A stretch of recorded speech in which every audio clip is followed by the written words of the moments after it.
맥키니지 투자 클럽입니다. 셀트리온 헬스케어의 합병 이후에 실적단에 영향을 주는 PPA 인수가격 이제 배분 관련되는 부분 과정과 무형자산 상각 관련해서 질의들이 좀 많으셔서 이 부분을 다시 한번 살펴봐 드리도록 하겠습니다. 자, 8월 달에 합병 관련되는 이야기들이 이제 나오고 난 다음에 이제 기간 리포트의 내용 중에 항상 이제 나오고 있는 부분들이 인수가격 배분 PPA, 요게 이제 뭐 Purchase 이제 Price Allocation 관련되는 부분인데, 여기 이제 상각 관련해서 합병 후에 단기적인 어떤 수익성 우려가 여전히 남아 있다.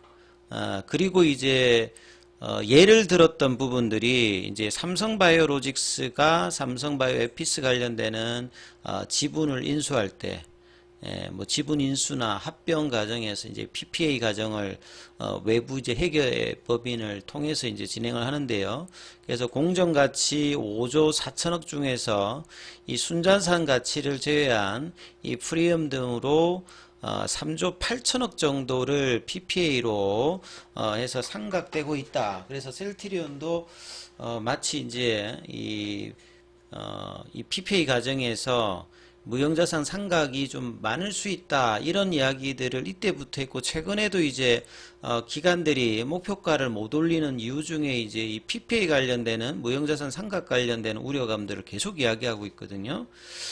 그리고 이제 11월 달에도 보면 하나증권의 이제 박재균 연구원 같은 경우도 기업 인수 가격 배분, Purchase Price Allocation 관련 따라서 무형자산에 대한 어떤 상각이 발생할 것이다. 자, 일반인들 같은 경우에는 이 회계적인 용어가 나오니까 참 이렇게 답답하실 수 있습니다.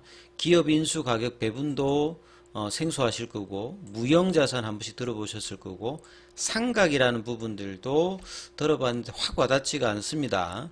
그래서 이제 PPA 상각을 고려하지 않은 어떤 실적과 이걸 고려했을 때 실적, 이렇게 두 가지로 이제 가이던스가 나오는 경우가 많이 있죠. 그리고 이제 예로 셀트리온 말고 이제 기타 이제 최근에 나왔던 부분들을 보면 작년 2021년도네요. 자, 빙그레가 혜택 관련된 아이스크림 인수 관련돼서 무형자산 감가상각비로 장기간 이익 성장이 다소 부담으로 작용할 것이다 하면서 EPS 추정치를 하향 조정해서 목표가를 낮췄습니다. 그러니까 이제 무형자산 감가상각비가 뭔가 부정적인 어떤 코멘트로 나오면서 목표 주가가 낮춰졌으니까 셀트리온 같은 경우에는 뭐 그래서 이제 뭔가 투자하기에는 매수인데 이런 부분들 때문에 목표가는 못 올리고 있다, 이런 어떤 이제 로직을 이야기하는 거거든요. 그리고 이제 작년도에는 이마트가 이제 스타벅스 지마켓 관련되는 부분에서 이제 PPA 상각 관련해서 수익성이 잠식이다. 구체적인 내용을 뭔가 몰라도 뭔가 PPA 상각이 들어가면 수익성에 뭔가 부정적이다, 이런 이야기죠. 그 다음에 최근에 좀 핫했던 이 툴젠 관련되는 부분에서도 제넥신 합병 관련해서 여기서도 이제 무형가치 4,700억을 이제 회계 처리를 어떻게 하느냐, 이게 뭐 논란이 되어서 여기도 보면 무형자산 상각으로 손실이 확대된다. 공통된 내용들이죠. 무형자산 상각을 하게 되면 이게 수익성 관련되는 부분에 문제가 되어가지고 목표 주가가 낮춰주고 있다, 이런 어떤 내용들을 기타 기업에서 볼 수 있는데요. 그러면 이제 먼저 이 합병 구매 가격 조정, 뭐 인수구, 뭐 가격, 뭐 배분, 뭐 다 똑같은 말인데요. 자, Purchase Price Allocation, Purchase는 뭔가 사는 거잖아요. 뭐 인수에도 사는 거고, 합병에도 이제 뭐 흡수합병 같으면, 셀트리온 같으면 헬스케어를 흡수합병하는 형태라고 보면, 합병 회사가 이제 피합병 관련되는 부분을 사들일 때 가격, 퍼체스 가격이란 말은 보통 이제 제값을 주고 사는 경우가 있고, 좀 비싸게 사는 경우가 있고, 뭐 할인으로 사는 경우가 있다라고 하면, 보통 이제 우리가 합병을 할 때는 뭐 제값에 산다기보다 싸게 산다기보다는 좀 비싸게 사는 경우가 많죠. 제가 이제 이번 주에 한번 말씀드렸을 때, 보통 우리 가게를 본다라고 하면 일반인들이 이제 거래를 할 때 그 단순히 이제 그 자기가 이제 분석했을 때 뭐 이 어떤 식당 같으면 이 식당을 뭐 이 들어갈 때 들어가는 뭐 땅값이라든지 뭐 이런 거 말고 플러스로 우리가 권리금을 주가지고 사잖아요. 그래서 이제 이걸 이제 회계 용어로는 영업권이라고 하고, 그래서 이제 프리미엄을 얹어가지고 이제 보통 비싸게 주고 사죠. 그래서 이제 그런 어떤 샀던 부분들을 과거에 이제 K캡, KGAP 회계 기준에서는 그냥 영업권으로 이게 퉁쳤는데요. IFRS 했을 때는 그렇게 하지 말고 영업권으로 그냥 권리금으로 이게 퉁쳤던 부분들을 좀 더 세분하게 해서 반영하라. 요런 형태로 이제 나오는데 이제 그 과정 자체가 PPA입니다.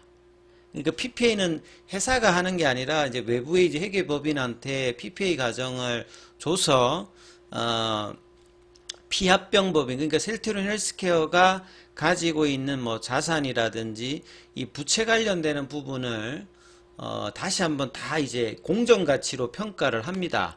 거기에서 인수할 때 좀 비싸게 사줬던 부분 그 부분에 대해서 공정가치로 평가해서 조정을 하고 그 다음에 이제 보통은 영업권으로 퉁칠 것들을 좀 더 세분하게 나누어서 이 영업권 외에 이제 무형자산 관련되는 부분을 반영할 것을 반영해서 뭐 비용을 뜰 것은 뜰고 남은 부분만 뭐 영업권으로 해서 나타내라. 연결 이제 합병 이후에 이제 연결 재무제표에 반영할 때 이 그런 과정이 이제 PPA 과정입니다. 그래서 이걸 말로 다시 이제 제가 했던 걸 글로 보면 이제 인수합병할 때 인수 시점에 인수가가 그 다음에 인수 대상의 순자산은 그 헬스케어의 자산에서 부채를 뺀 것만큼만 뭐 지급하면 그게 이제 제값을 주고 사는 거죠. 근데 보통 제값을 주고 사는 게 아니다. 거기에다가 더 얹어서 사잖아요.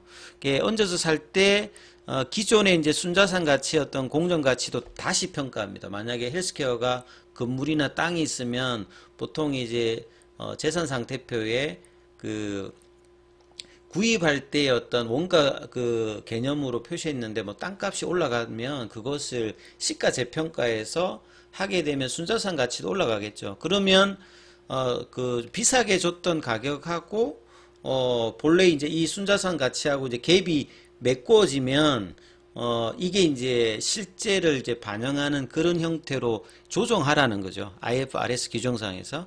그래서 인수기업이 향후에 발생할 수 있는 수익 가치를 반영해서 피인수기업의 어떤 인수가를 결정하는데 인수가 진행되면서 발생하는 비용을 장부에 다시 계상한다. 예를 보면 또 쉬울 건데요. 그래서 이제 무형자산은 보통 이제 유형자산하고 무형자산이잖아요. 유형자산은 말 그대로 보이는 겁니다. 뭐 땅이라든지 건물이라든지 장비라든지 이런 부분 눈에 보이는데 자산은 자산인데 눈에 보이지 않는 자산도 있죠.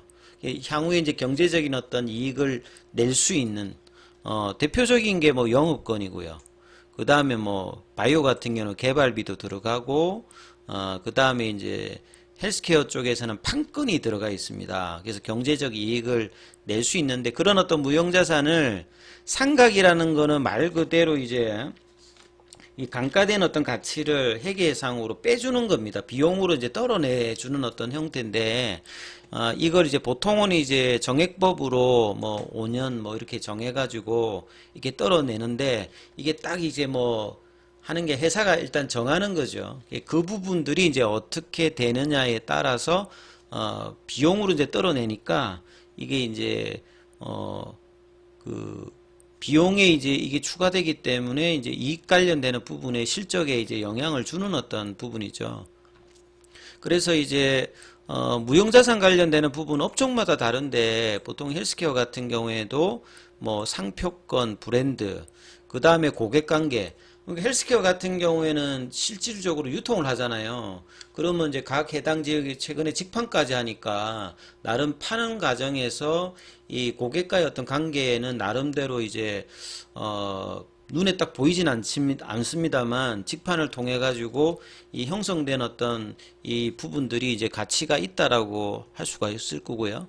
그다음에 뭐 소프트웨어, 뭐 개발된 기술 이런 부분들이 또 무형자산으로 헬스케어에서도 이야기를 되고 있습니다. 그래서 이걸 이제 앞서 말씀드렸던 PPA 과정을 다시 하면 기존에 이제 K캡일 때는 이걸로 그냥 퉁쳐요. 그래서 보통은 이제 장부가액으로만 인수를 할 때 장부가액이라고 하는 것은 이제 자산에서 부채를 뺀 그것만 가지고 하는 게 아니라 보통은 추가로 이제 권리금이라는 이제 영업권을 인정해서 더 이제 윗돈을 주고 보통 인수를 하지 않습니까? 그걸 이제 과거에는 영업권으로 퉁쳤는데 이걸 IFRS는 영업권만 하지 말고 세부로 해서 더 따져가지고 식별 가능한 무형자산으로 이렇게 나눠 달라는 거죠.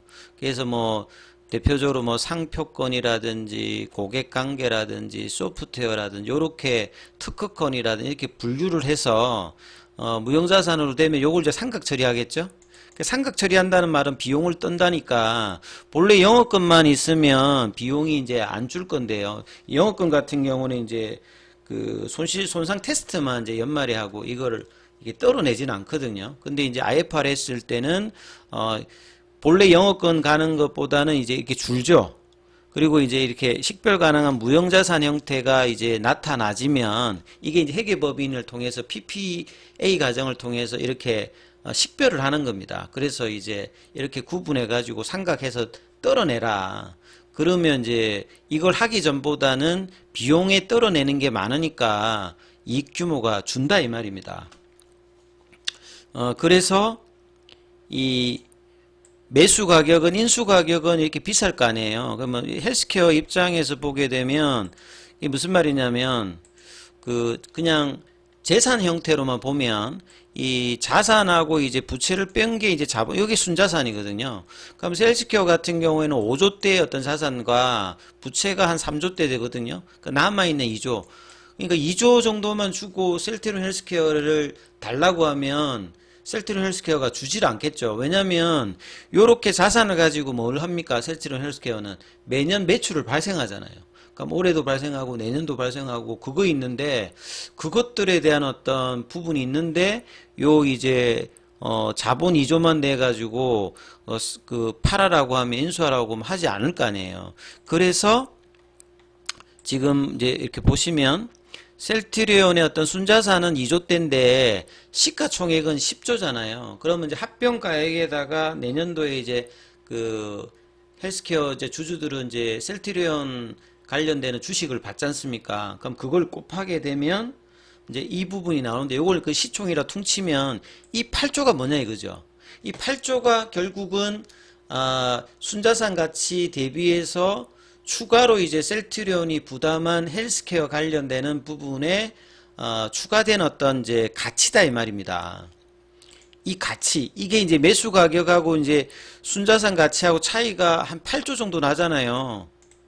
8조 정도 나는 부분들에 대해서 그 순자산 가치도 다시 평가를 하고요.